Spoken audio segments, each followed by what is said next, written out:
We're recording now. Please introduce yourself and just tell me who you are. Okay, well, Michael Herman, and live and work in Chicago. I'm self-employed, facilitator. What else can I say? Have you heard about the city's plans to deploy a citywide wireless?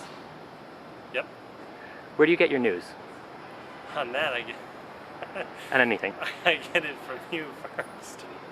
In general, where do you get your news? Oh, in general, mostly reading news sites on the internet. Could you describe the internet for me?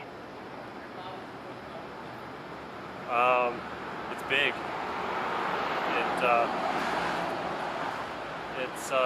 It's a lot of computers running in people's houses and laptops and coffee shops and wirelessly and running over phone wires and fiber optic lines and things into servers that are spread all over the place, and they're all talking to each other. And nobody's, in theory, nobody's in charge. And we should keep it that way. How do you make use of the internet, and how is technology integrated in your daily life? It's, well, first thing I do in the morning is turn the computer on. Then I might eat breakfast if nothing exciting is happening.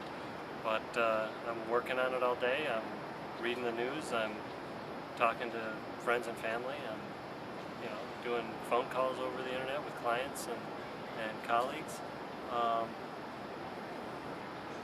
Yeah, it's the fabric that holds it all together.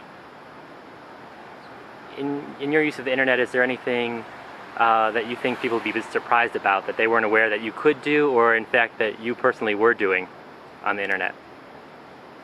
I think a lot of people don't realize that you can make phone calls on the internet and that it's free.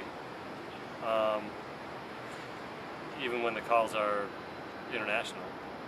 I think a lot of people don't realize that they can generate stuff, that they can write things, that there are ways that are free, that they can start writing what it is that they're doing and what they're working on and what they're inviting other people to do. And that can all be done for free if they have a computer and if they have the access to get to it. But even so, I mean, I've heard of homeless guys blogging in the library. So it's that you can tell your story and connect with other people who have an interest in that story. Is your use of technology different from members of your family, your extended family, and how so?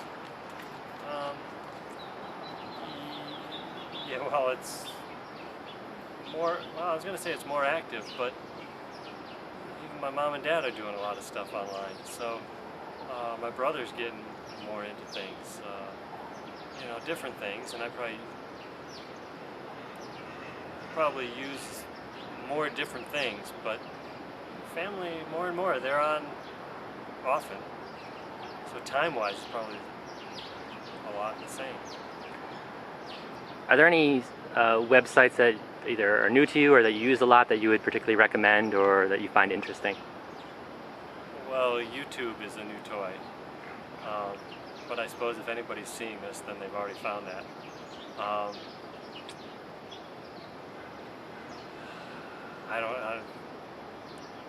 That's the newest toy I can think of. Yeah, there's so many of them. Well, one more question.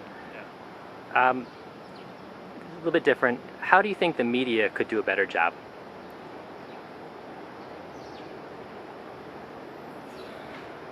What kind of media? Any kind you want. Any media. Well, I like some of the things I've seen. I think I saw it first on the BBC, where stories were posted in comments aloud, so that news stories start to look like blog entries. I suppose I've seen that places around, U.S. media outlets, sort of major mass media outlets. I've always, for a long time, I've always wanted to see those stories become invitations, where you could not only comment, but you could then have a place to gather, where if you cared about that story, you could go meet with other people and have the potential to do something about it. So that's I'd still like to see media get to the point of daring to intrude enough in the news to start creating it through invitations. That'd be the best. Thank you very much.